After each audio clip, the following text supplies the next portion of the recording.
cutting it off of there. I forget. Okay, I'm gonna let it happen. There's tons of dope music out there. Like, there's tons of producers. They just publish their stuff and have it on SoundCloud, and you can buy it from them. So, heads up, y'all. Yeah. Heads up, y'all. It's the C-Tun show, everybody. Yeah. Recognize. Yeah, Can't Tell Us Nothing out of H-Town Improv Group. I'm just saying it in a random order today. But Can't Tell Us Nothing at the Improv Group out of Houston, Texas. You got John, you got Tandy, you got Amici, you got myself, Antoine. Yes. And if you're tuning in now, if you're tuning in later, thanks for rocking with us regardless. We're going to be chatting here. If anything from the discussion inspires an improv scene, we'll hop into it. We'll just make it up around the spot. And then get back to talking about things.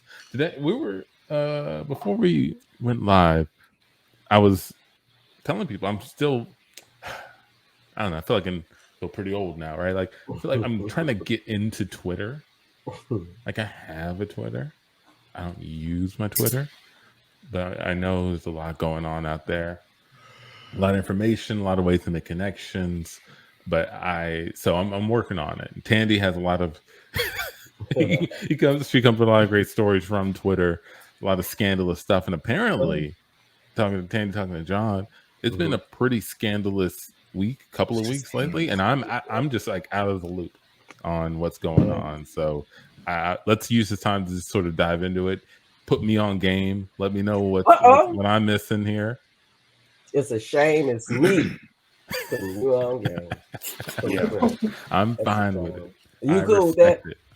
Yes. Oh, there's so much, John. I think I also read this on Twitter when you yawned just a moment ago. It reminded me of what I read.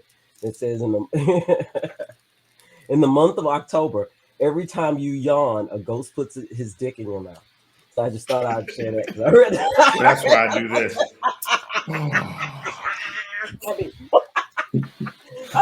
But that would be so funny. That is actually really funny. Now, where did you hear that? I read that on Twitter. That's why on Ghost Twitter? Is that on Ghost Twitter? It's on just I love Twitter. It's like one of those facts where you're like, yeah, okay, but then later on you're thinking about it like, I yawned like 20 times. And why do I have like this vision of ghosts just waiting for like October 1st? Like, unzips his pants, he's already hard, and shoves the ghost is just already hard. Not a lot you can do with the ghost, but you do have this one perk. Every time in October. You don't want to go to the other side. You can stay and do this for a while. But that's what I love about Twitter, because I mean, you get to the funny right away. Like, you know, IG and most of a lot TikTok? Of the funny things. Okay, I'm not in the. That's one place I'm not. I can't do all the social medias at once. I got to pick one at a time. I think that's smart. I think that's a good one. Because there's so many of them, you would never leave the house. I listen to my wife watch TikTok, and in my opinion, a lot of people on there don't know how to tell a story. They'll just talk for minutes, and it's just about because they want you to eyes. They want you to stay on their platform. I don't have the patience. They're like those ads where the guy's like, in 1 second, I'm going to tell you how to make more money in your life, and it's going to be the greatest thing. And 5 minutes later, he's still in the ad, hyping up the ads. If you can take just 1 second out of your day, you can learn how to make more money than you ever have before. Like, okay, with my proven system. In a minute, I will show you through email and a few classes. No, fuck that. No, I'm with you. TikTok is just together, one after another. TikTok is like the crack of social media. Like, it's like everything is in short doses. It does the same thing crack does. It spread fast. And I don't know, it just terrifies me that in 15 seconds I'm watching something else. 15 seconds. Shout out to Hamza real quick. What we're talking about, what do you rock with? TikTok, Twitter, IG? Yeah, we're weighing the options here. Yeah. For sure. Yeah, boy. But yeah, I agree. I'm a YouTube guy. I like the YouTube. I'm a YouTube guy. I'm a YouTube guy. Yeah. I don't have the patience for the people who can't tell a story in 3 minutes, but I'll watch a 30-minute video on how a dishwasher works. Yep. Like it's Yep. What does that mean? Yep. I don't know. It's just better content to me, I guess. Oh man. But man, a ghost. I guess it was on Twitter. I'm there most of the time. Can't say if it was something else, but a lot of things from Twitter make its way to Facebook and Instagram. So, you know, it's all connected. But let's see what was blowing up this past week or the last couple of days. Of course, you know, they talked about Kanye and the White Lives Matter. All right, so hold on, break it down for me. Yes, Lord. What did Kanye do? He's Kanye. is it Fashion Week or there's something going on with fashion now somewhere? And I think that's his line. This is his shirt, and I think other people were wearing it too. So it must be something he produced. It's his fashion line. And I think he had like some of the models, black women models wearing like White Lives Matter. Yep. And and he's standing there with Candace Owens. And then I think he responded to it, you know, because people were complaining about it. And his response was, I'm paraphrasing, you know, what Black Lives Matter was a scam. You know, everybody knows that. So, you know, get over it or something to that effect. I did hear about like a mansion they got purchased or a large house or something. Yeah. I think that's why people are pointing to it as a scam. But like, is that what Kanye is saying? Right. Well, you know, our boy don't read nothing. He just going on straight vibes. I'm not. That's not a rumors. I'm not just saying that about him. He himself says he doesn't read. So he's just going on straight vibes, and you know, I don't know whoever he's talking to and coming up with ideas about stuff. And you know, whatever. People are saying he's trolling, he's whatever, but I don't know if he's also aware of what's going on in the country. And, you know, we're fighting to, at least in this country, maintain the semblance of democracy that we used to at least experience. And rights are really being rescinded. We're going back in time in terms of civil rights and you know, women's rights. So, you know, just to play around. And maybe that's just he's got the privilege of being a man. He's got the privilege of being rich. And so he feels like he's got a lot more room and space to play around in. When I don't think that that's true. I think that it's a very serious issue going on. And just to play with it he's reckless. He has been, his mouth is reckless and his actions are reckless. And he has been for some time. But yeah, this is number one on the list. Yeah. My thoughts, he is consistently reckless. So at this point, I don't think it's like surprising. But what I do think, I was listening to this interview about a guy named Charleston White, who does a lot of reckless antics as well, especially towards a lot of the gang or gangster rappers and some of them who have been murdered. He was sharing that he believes that, well, what he's doing is playing a character online, and that's drawing attention to himself because he's actually a community activist who does real change in the community. But when he was speaking normal and regular and professional and respectful, he didn't get a lot of attention or money. So he created this despicable character on stage. I mean, on YouTube. Part of what Kanye West is doing, in my opinion, at some point, and I think they even referenced it, the guy Cootie referenced it in his documentary, there's Kanye West, and then there's Yeezy, right? And at some point, he started to be the character, like Slim Shady did with Eminem. Slim Shady was Eminem's character. Everybody, if you know the history of Eminem, he was a battle rapper, wasn't getting a lot of attention. Nobody was really begging for the white boy with hip hop. But then he created this menacing character to channel his raps through, everybody started paying attention to him. But it also fueled all of the other issues that he has. And the character being despicable, he tends to, I personally don't know if you could separate the man from the character once it's gotten that much momentum. I think Kanye West is like at the Super Saiyan level of that. I think he's done a lot of things in his life to have confidence and belief in himself for sure. He's created value for others. But I also think that this character that he's portraying has now taken on its own life. It's almost like possessed by the spirit of Yeezy. When it gets into like some of the stuff he says. I mean, he said something about Kim Kardashian. He says she poops more than anybody he's ever known in his life. He's like, she is always pooping.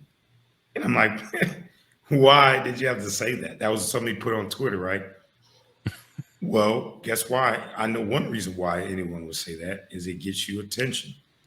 And attention is a currency today. If you have attention, you can influence, you can protect yourself, you can distract people, right? It's a legitimate currency.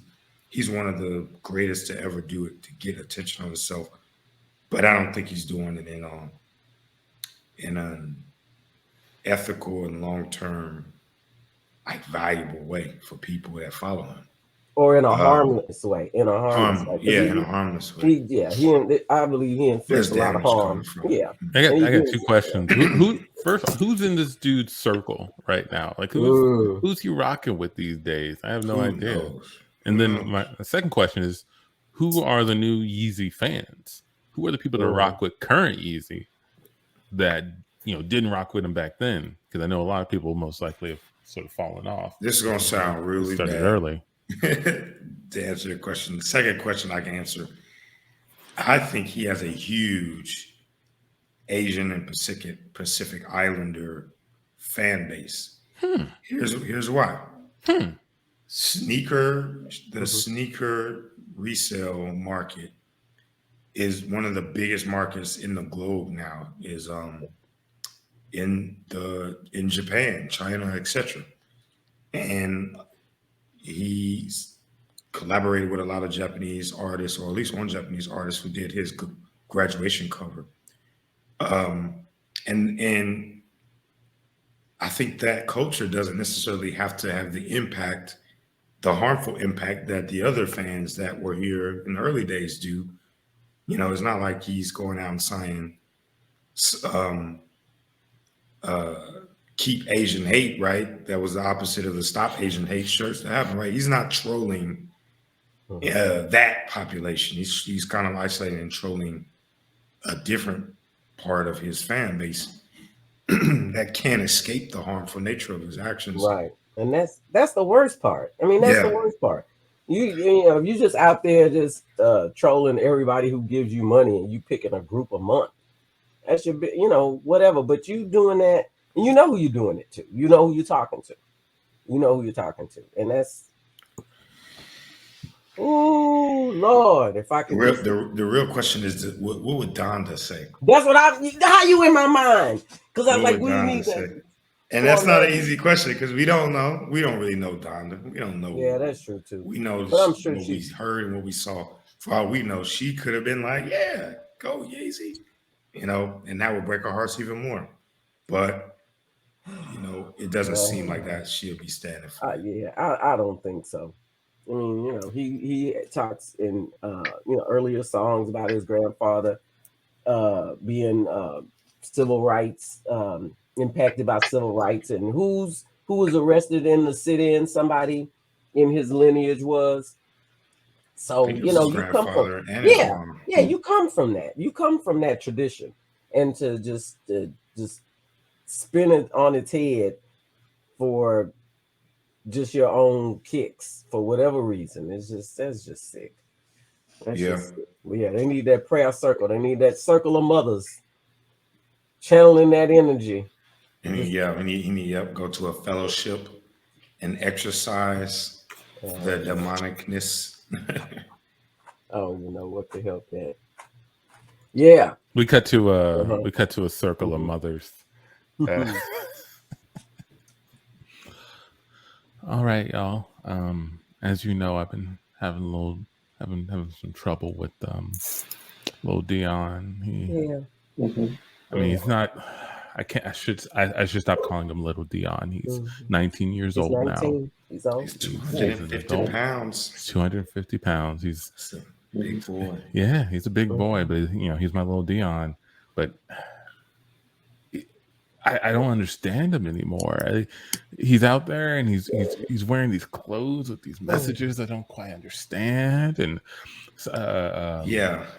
he had a hoodie on the other day that said "Mamas don't know nothing," and I was like, "How are you going to say that?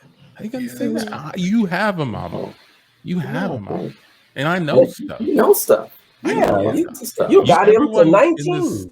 Everyone in the circle knows something.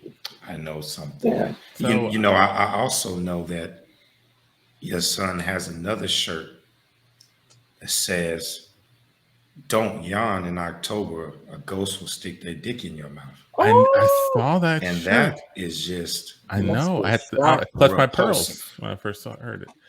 I got that condition that makes me yawn nonstop. What's that one called again? Sleep apnea. Yep, that's the one. Constantly yawning. And then when you yawn in here, we all start yawning too. Because there's a chain reaction. Yeah. So what is my son's shirt saying? That we're all getting like ghost penises in our mouth? We're getting ghost penises. It's disgusting to think about. That is so bad. With a ghost? A ghost? A ghost. Why would you wear a shirt like that? Even if it's true. Even if it's true, why would you put on a shirt? I don't know. And I'm not sure who he has in his t-shirt and hoodie making corner, but he's got some doozies, because I saw him with that shirt that said, if you can read this, then you like to read, but I don't. And I thought to myself, well, that's terrible. What? How's he going to make it in life if he doesn't read? And how did he even... Yeah, how does he know the shirt that he's wearing and what it says that he agrees with the message if he doesn't read them? That's what I'm wondering. Make any sense to me anymore. Well, have you talked to him, Nita? Is that why you were late today? Because you were thinking about that? I was just I think we're all just these shirts. They're like conundrums and puzzles, and they get in your brain, and they don't have to. They don't have to. So I want to gather the mothers here in our neighborhood just to see if we can figure out some way to help my boy. I think he needs an exorcism, Nita. I think we need to bring him around all the mothers. I'm going to bring out my exorcism equipment. Oh, you're going to perform it. I'm going to be, I got to at least, I'm in training, Yeah. I do this a lot down in here and there whenever the bishops are overseas handling business. Exactly. Yeah, I looked it up, and their schedules are booked right now. They have exorcisms like every week. So everywhere. If I wanted an exorcism, I'd have to wait for the next. You have to get on the waiting list for sure. So I'm a volunteer, like a volunteer firefighter. But I come in and do volunteer exorcisms, and we're going to put our hands on that boy and exorcise whatever demon is causing him to be such an asshole. Yeah, I'm committed. I said I don't understand the clothes he's wearing. I don't think we should be calling our children assholes. Nita, your boy is an asshole. A lot of these messages are mean. They're antagonistic. They make people feel bad. These aren't qualities of a good person. These are true asshole traits. Nita. Oh my God. Well, can we also include burning the shirts? Just burn all these clothes. Maybe that will remove the essence of asshole he may have around him. I don't think that's how you get rid of a demon, but I am down for burning shirts if that makes you feel better, Nita. It will. We are here for you. We are here. We can burn all of them. You can go through the closet and any of them that we haven't seen. If you want to bring them out and put them in there so that we don't actually end up seeing them, that would be fine. Yeah. That would be fine. Well, let's not burn everyone because your son does have a Prince Essence Festival tour shirt that I cannot find anywhere. And scene. What you gonna do? You gonna take it? I'm waiting on him to wear that shirt. It's gonna be my payment for that, sis.